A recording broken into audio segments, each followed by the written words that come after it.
कृष्णदास जी आगरा गए। आगरा में एक बहुत सुंदर स्वर सुनाई दिया तो सोचने लगे, आहा कितना मीठा कोई गा रहा है।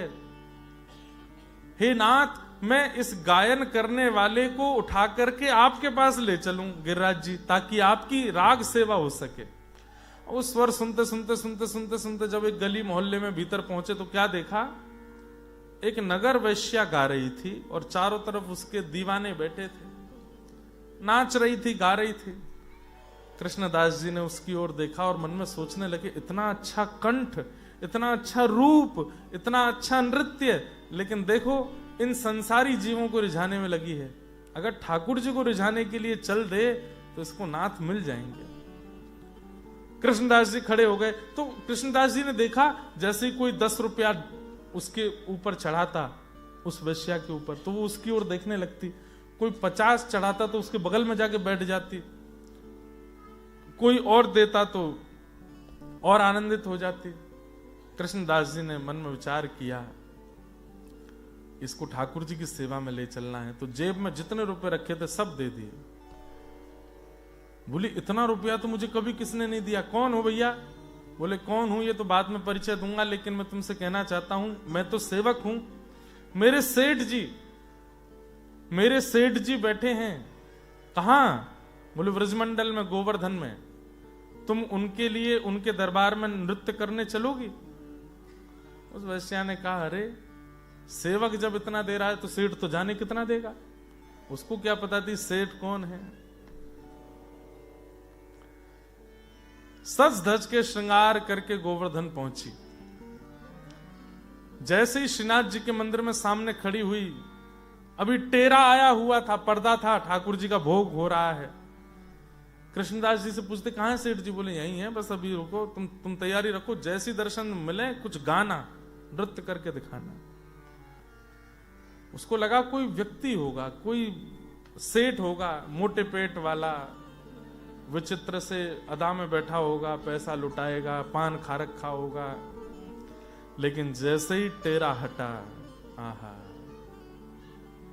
कमल नयन घनश्याम मनोहर, कमल नयन घनश्याम मनोहर।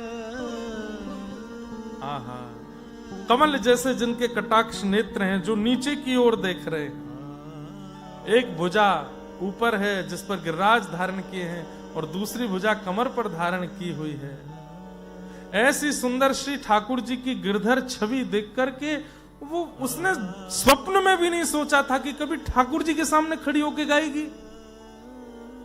आज अपने मन में विचार करने लगी, मैंने बचपन से आज तक केवल इन संसार के झूठे, पापी, कामी लोगों के लिए गाया। मेरा ऐसा कौन सा सद्भाग्य था कि मुझे बहला फुसला करके ठाकुर जी के सामने खड़ा कर दिया। उसे अपने ऊपर संशय होने लगा, मैं इस योग्य हूं कि मैं ठाकुर जी की सेवा करूं।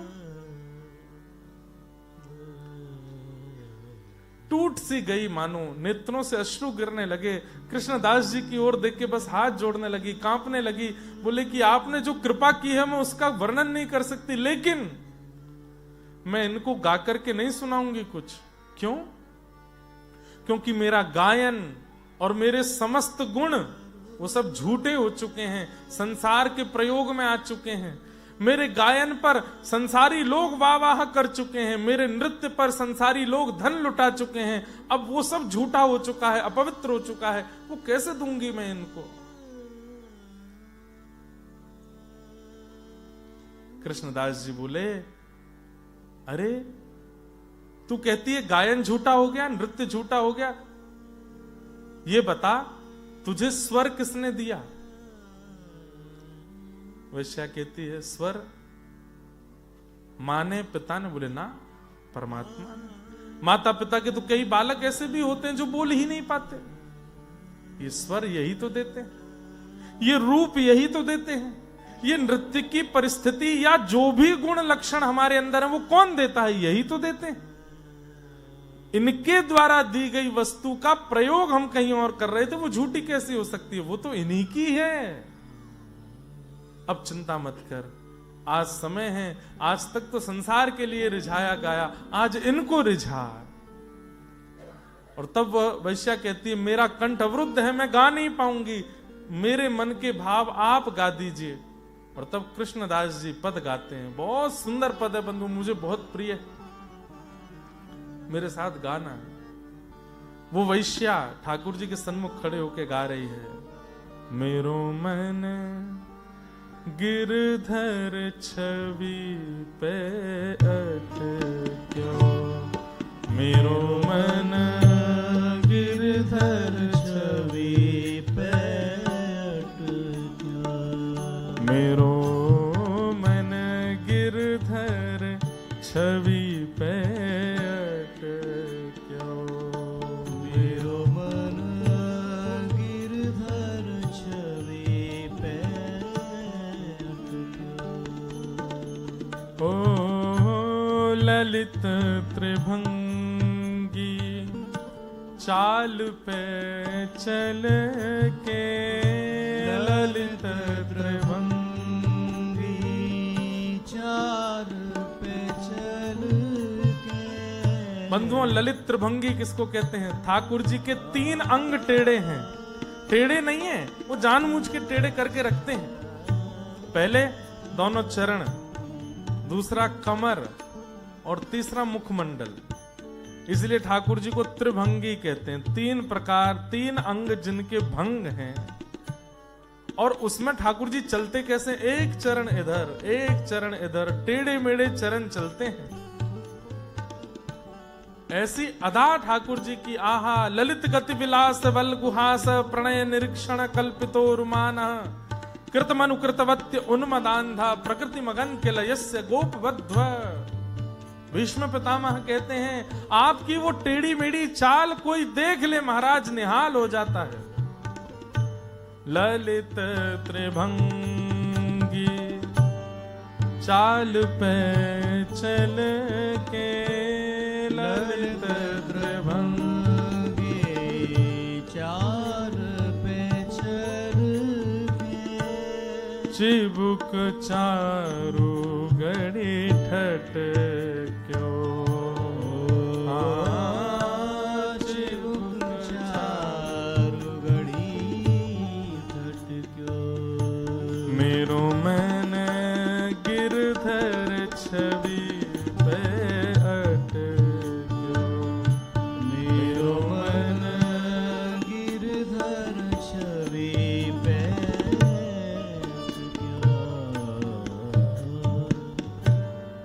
सजल श्याम घन वरण लीन है, सजल श्याम घन वरण नील है।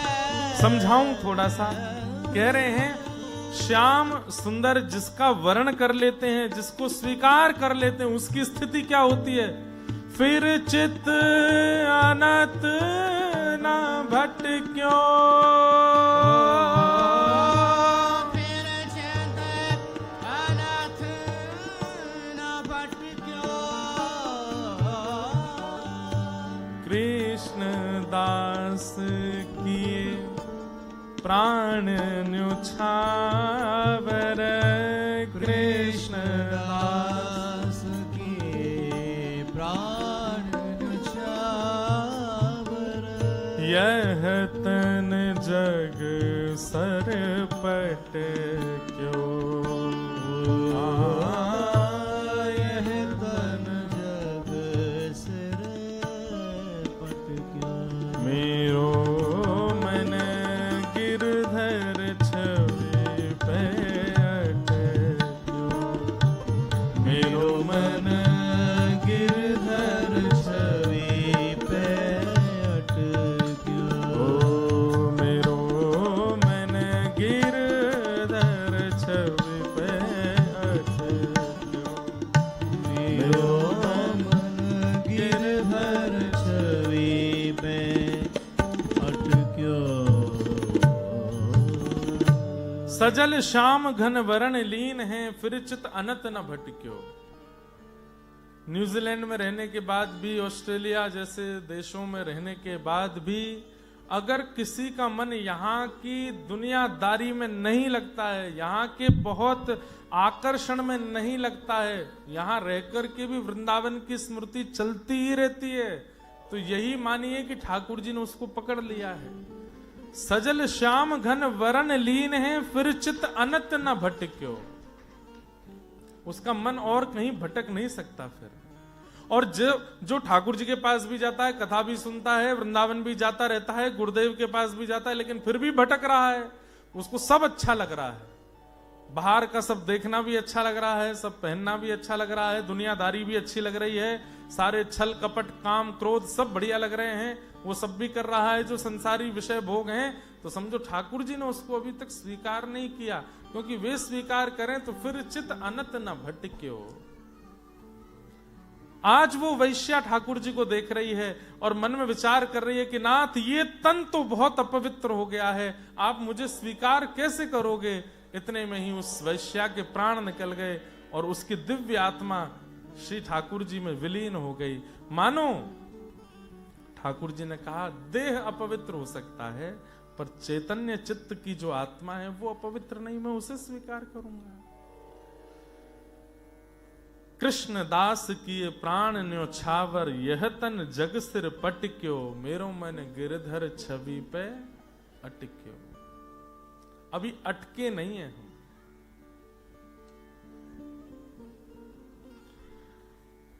तो मैं स्वामी श्री हरदास जी की बात कर रहा था। स्वामी श्री हरदास जी महाराज वो दुनिया के आगे नहीं गाते।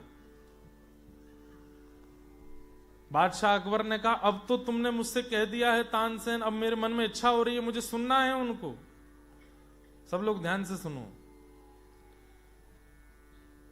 तो तानसेन बोले एक ही तरीका है। बोले क्या? मैं अपने गुरुदेव को महीने में एक बार प्रणाम करने जाता हूं और महीने भर का रियाज सुनाता हूं। रियाज मतलब जो संगीतकार प्रैक्टिस करते हैं, तो मैं अपने गुरुदेव को जाके सुनाता हूं। तो उसमें एक चीज हो सकती है। बोले क्या? आप मेरे सेवक बन के चलो, मेरे तंबूरा उठा के बजाने वाले बन के चलो, तो स्वामी जी का स्वर सुन सकते हो। तो अकबर इतना रिजवार था कि वो बोला कि मैं तुम्हारा सेवक बनने को तैयार हूं, पर मुझे स्वामी जी का स्वर सुनना है।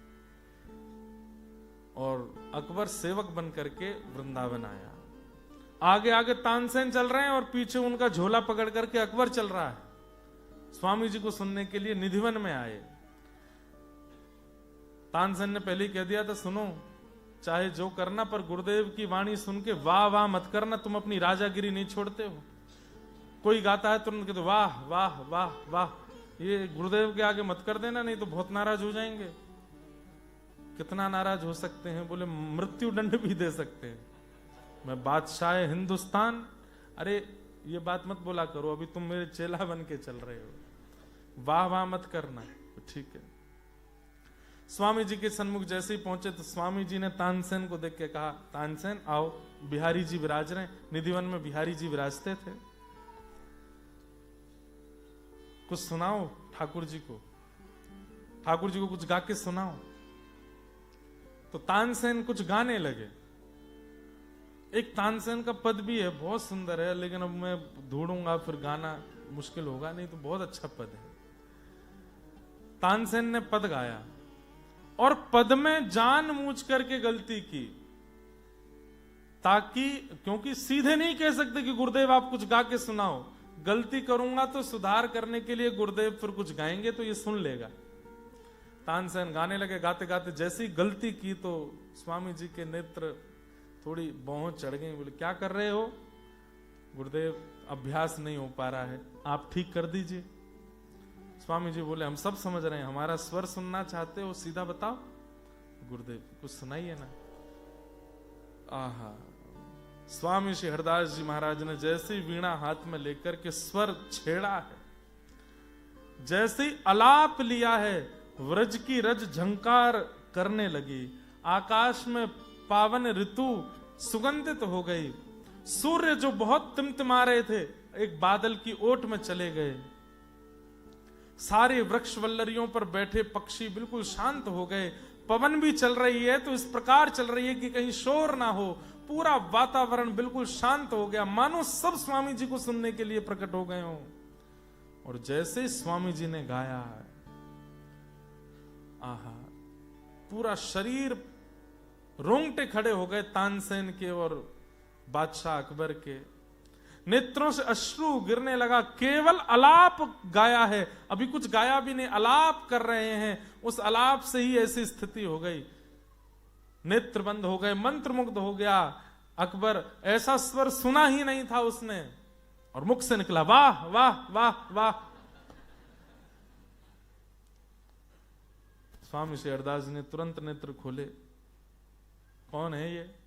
तानसेन बोला, मेरा चेला है। ना, इसके वाह बोलने में जितना गंभीरता मुझे लगी, उससे पता चलता है कि ये कोई बादशाह है। कौन है?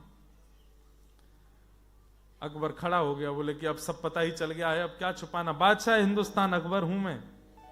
आपकी बहुत प्रशंसा करता है तानसेन, पर इसने कहा था कि आप ऐसे नहीं सुनाएंगे तो मैं सेवक बन के आपको सुनने के लिए आया था। बहुत प्रसन्न हो गया हूं। कितना कितना कितना खूबसूरत गाते हैं आप, और ना जाने क्या क्या।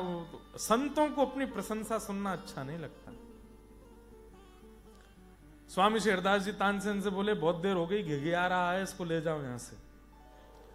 तानसेन बोले कि आप चलो, गुरुदेव नाराज हो रहे हैं। बोले कि मैं जाऊंगा, लेकिन ऐसे नहीं जाऊंगा। कल को बात पता चलेगी मैं वृंदावन आया, स्वामी जी का स्वर सुन के कुछ दिया नहीं मैंने, दुनिया के लोग क्या कहेंगे? कुछ तो दूंगा मैं। आप बताइए मैं क्या दूं आपको? स्वामी जी बोले, हमको कुछ नहीं चाहिए, बस एक चीज दे दो। बोले क्या? अपना रूप मत दिखाना आज के बाद, चले जाओ। बोले नहीं नहीं नहीं, कुछ तो मांगना पड़ेगा, आप कुछ तो दीजिए। तो बोले काम करो, वृंदावन में यमुना जी का केसी घाट है, उसकी सिड्डी का एक कोना टूट गया है, बनवा दो, जाओ। तानसेन की ओर देख के बादशाह अकबर बोला, इसमें मुझे अपना अपमान लग रहा है। एक सिड्डी का कोना बनवाऊंगा मैं? तानसेन बोला, आपके हाथ जोड़ता हूं, आप चलो जल्दी, नहीं गुरुदेव मुझे भी भगा देंगे। चलो दिखाओ मुझे कहां है वो कोना। एक सिड्डी का टूटा हुआ कोना देख करके अकबर गया वापस दिल्ली, जाके अपने मंत्रियों से कहा, वृंदावन चले जाना, वहां पर किसी घाट का एक कोना टूटा, उसको बनवा दो। 6 महीने बाद अकबर को खबर मिलती है कि अकबर की जो इकोनॉमी थी वो डाउन हो गई। तो अपने सब मंत्री आदि और सब जो उस समय उसके सब देखा कि उसको, बोले कहां जा रहा है इतना पैसा? बोले महाराज आपने कहा था वृंदावन में एक वो सिड्डी टूट गई है, उसका कोना बनवाने के लिए। वो कोना बनने में नहीं आ रहा है, उसी में ही हमारी सारी संपत्ति जा रही है। अकबर समझ गया, बोले कि मैं बहुत बड़ा बादशाह अपने आप को ऐसा समझता हूं, लेकिन मैं भूल गया था वे महापुरुष हैं। तब स्वामी जी के चरणों में जाकर के प्रणाम किया, बोले कि भगवान मुझे लगता था कि ये छोटी सी सेवा मैं कैसे करूंगा, लेकिन आप बहुत बड़ी कृपा भगवान। अब बस ये नाक रगड़ के कहने आया हूं कि वो सिड्डी का कोना मैं बनवा नहीं पाऊंगा। स्वामी श्री हरदास जी बोले, वृंदावन को प्रणाम करो, और ये वृंदावन है, ये किशोरी जी के हस्त कमल से बना हुआ है, तू क्या बनाएगा इसको? यहां आकर के अभिमान मत करना आज के बाद, और बस एक ही हमारी आज्ञा मानो, क्या? वृंदावन के बानर और संतों को कोई दिक्कत ना हो, इसकी पूरी पहरेदारी तुम करवाओ। तो बादशाह अकबर ने स्वामी श्री हरदास जी का चित्र बनवाया और ले जाकर के अपने जहां वो नमाज करता था वहां रखा, रोज दर्शन करता था स्वामी श्री हरदास जी का। ऐसे महापुरुष।